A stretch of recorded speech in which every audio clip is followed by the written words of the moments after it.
Now, from WYDC TV, this is Big Fox News at 10.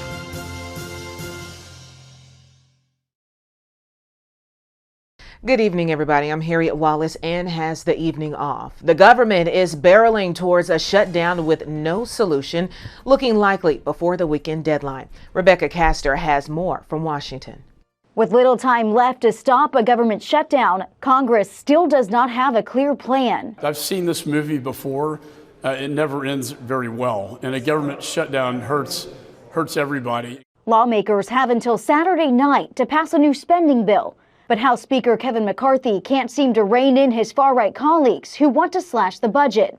In the Senate, Republicans and Democrats are working together on a bill to fund the government for 6 weeks, but it likely won't pass in time, with the House chugging away on a separate interim bill that includes border security. No longer can the president ignore a problem he created that kills Americans every single day. It appears a shutdown, possibly the fourth in a decade, is inevitable, and the White House says it won't be to blame. This is between Speaker McCarthy and a small group of House Republicans that want to hold the entire U.S. government hostage. If not, many government operations will grind to a halt on Sunday. Millions of federal employees and military service members will miss paychecks for now. Let's say it goes a month, which was the length of the shutdown back in 2018-19, then things start to happen. Ripple effects could ultimately impact small businesses, buying a home, clinical trials, and travel. It's just a matter of time before the chaos in Congress leads to chaos at airports. Meanwhile, Kevin McCarthy's job is on the line. The Washington Post reports a group of far-right Republicans are plotting an attempt to remove him as House Speaker as early as next week, adding fuel to the fire during a potential shutdown. In Washington, Rebecca Castor, Fox News. Elmira's Community Development Department is applying for the Downtown Revitalization Initiative grant. The city says they'll use the funding to bolster the south side of Elmira. Over $2 million of local, state, and federal funds have already been invested in the area, but the city says it could use even more to accomplish its goals. They released the video they included in the application to the public. We need that big financial infusion from the state to make some of these heavy lifts. The economy is difficult at this time, so we need Albany to, focus on Elmira and deliver this package of investment dollars. The city says the major project that would be funded by the grant is a federally qualified health center in the south side of Elmira. The West Elmira Fire Department is hosting a chicken barbecue tomorrow, so get your plates and your belly ready. It'll take place starting at 11 a.m. and run until all the food is gone, so get there early. Stop by the fire department to grab a plate for $12 and just 50 cents. Your purchase, well, it'll help fund the fire department. An 18-year-old and 2 juveniles are arrested in New York City in connection with guns found in a daycare. And as Linda Schmidt reports, the suspects are not accused of importing the guns, but making them. This is one that was found at the site? Yes. Mayor Adams holding one of several ghost guns found inside a legitimate home daycare in East Harlem. Police say 18-year-old Caron Coley lives in the apartment on East 117th Street with his mother. He and 2 minors are charged with buying ghost gun parts online and then making the guns in the apartment, including a machine gun. Inside this daycare facility, investigators recovered a 3D printer, 3D printing tools and plastic filament, 2 completed 3D printed firearms, 1 3D printed assault pistol in the final stages of assembly. You got an 18-year-old in his room, 3D printer. He's not making little robotic toys. He's making guns. That should be scary to everyone. Police say the ghost guns were found in an unlocked room. The city-licensed daycare has been in operation for about 2.5 years. Multiple residents in the apartment building tell Fox 5 that Coley has been a menace to the building since he was a child, that he was belligerent with neighbors and constantly smoked pot in the hallway. They also say they were stunned when the city gave his mother a daycare license. A city health official was asked about inspection procedures. We're always working with both internally and with our state partners to tighten up our inspection protocols so that we can assure the safety and welfare of our children. Who would have thought that we must add to our list of inspections? Do we have 3D printers that can print guns? Governor Kathy Hochul has declared a state of emergency due to extreme rainfall across New York City. Heavy rain and winds have caused major flooding in parts of Queens and Brooklyn. The conditions caused major road closures and closed terminals at LaGuardia Airport today. Runoff from the storm will likely cause more flash flooding in urban and poor drainage areas, as well as along small rivers and streams. New York State's Emergency Services Commissioner warning residents that it is dangerous to travel by car in some areas. Dianne Feinstein, the longest-serving woman senator in American history and oldest sitting senator, has passed away.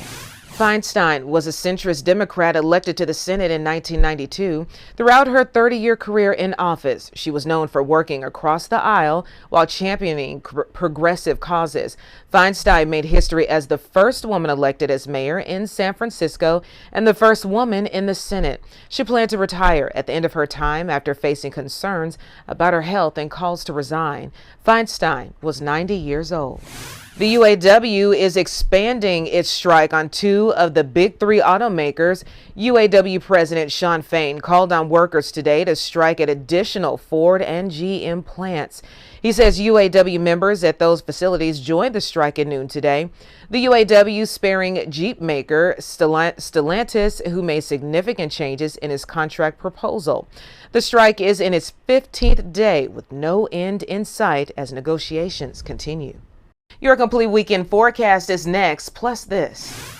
Would you eat a bowl of ice cream made from plastic? I'm Marianne Rafferty with a new look at the new creation hoping to combat global pollution. Coming up. Here's your local stock market update from Big Fox.